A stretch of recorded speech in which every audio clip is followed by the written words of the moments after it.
আপনাদের একটি নামের সাথে মনে হয় আপনারা সবাই না হলেও বেশ কিছু মানুষ পরিচিত আছেন। ফাতেমা নামে একটি নাম। এই মেয়েটি আমার আম্মার সাথে জেলেও ছিলেন।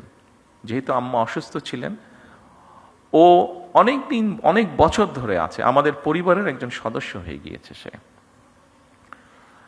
তো এখন দুদিন আগে তার এক আত্মীয়, ওর বাড়ি বরিশালের দিকে, তো দুদিন আগে তার এক আত্মীয়, আমরা এখানে প্রসূতি মায়ের কথা বলেছি, তার এক আত্মীয় বলে তার এরকম কমপ্লিকেসি দেখা দেবার পরে হাসপাতালে নেওয়া হলো। হাসপাতালে নেওয়ার সাথে বরিশাল হাসপাতালে নেওয়া হলো। বরিশাল হাসপাতালে নেওয়ার সাথে সাথে তারা বললো বিভিন্ন রকম কমপ্লিকেসি, ওখানে ইনকিউবেটর বলতে আপনি পাঠিয়েছেন না একমিশন, তো নেই, তাকে সাথে সাথে ঢাকায় রেফার করা হচ্ছে। কিন্তু আমি যতটুকু শুনছি, আমি তো ডাক্তার না, বাট আমি যতটুকু বাসায় যাওয়ার পরে আমার স্ত্রীর কাছে শুনলাম যে সামান্য বেসিক জিনিসটাও ওখানে দেওয়া সম্ভব হয়নি বা দিচ্ছে না, ঢাকায় সাথে সাথে পাঠিয়ে দিচ্ছে। কিন্তু ফাতেমা স্বাভাবিকভাবে আমার ওয়াইফকে বলেছে, উনিও দু একজনের সাথে কথা বলেছেন, সেই জন্য ফাতেমা সেই আত্মীয় খুব স্বাভাবিকভাবে বেটার চিকিৎসা পেয়ে গিয়েছে। কিন্তু প্রশ্নটি সেটা হচ্ছে, সবাই তো ফাতেমা না, বা সবাই ফাতেমার আত্মীয় না।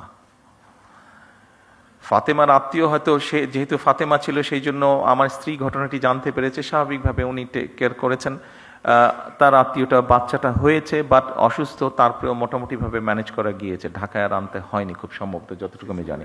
আর সামহাও মিনিস্টার সাহেবও জানার পরে উনিও কিছুটা ইন্টারফেয়ার করেছেন, ফলে এখান থেকে সাথে সাথে একটা মেশিন বোধহয় ছিল না, মেশিনটা বোধহয় পাঠানো হয়েছে, ফলে ওর আত্মীয়র বদলতে অনেকগুলো শিশু এখন সেই সুবিধাটা পাবে, অনেকগুলো শিশু সেই কষ্ট থেকে বা সেই সমস্যা থেকে, সেই বিপদ থেকে বেঁচে যাবে।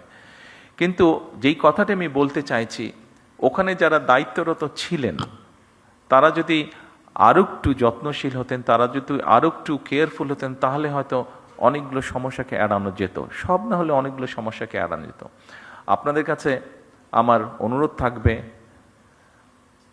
এই দেশের একজন নাগরিক হিসাবে আমাদেরকে সাহায্য করুন, সরকারকে সাহায্য করুন, যেন আমরা কাউকে ফাতেমার আত্মীয় হওয়ার প্রয়োজন হবে না। যে কোনো মানুষ যাতে মিনিমাম হলেও চিকিৎসা সুবিধাটি দিতে পারেন। আর আপনাদের যে সমস্যাগুলো আছে, আপনাদের কাজ করতে গিয়ে যে সমস্যাগুলো আছে, আপনারা এখানে উল্টে গিয়ে করেছেন, সেই সমস্যাগুলো একবারে আমাদের পক্ষে সমাধান করা সম্ভব না, এটি আপনারাও বুঝতে পারেন। তবে প্রথম যেই সমস্যাটির আপনারা কথা বলেছেন, নিরাপত্তা আপনাদের একটি বিষয়, যেটিতে প্রথমেই আপনারা হাততালি দিয়েছেন, আমি জিজ্ঞেস করলাম যে ওটাতে আপনারা হাততালি দেন, খুব সম্ভবত 3 নম্বর পয়েন্ট ছিল বোধহয় ওটা। এই 3 নম্বর পয়েন্টটি, এখানে স্বরাষ্ট্রমন্ত্রী সাহেব আছেন, ওনার সাথে আমি আজ না হয় কালকেই স্বাস্থ্যমন্ত্রীকে নিয়ে, প্রতিমন্ত্রীকে নিয়ে এবং সেক্রেটারি সাহেবকে নিয়ে ইমিডিয়েটলি আমি স্বরাষ্ট্রমন্ত্রী সাহেবের সাথে বিষয়টি আলাপ করব।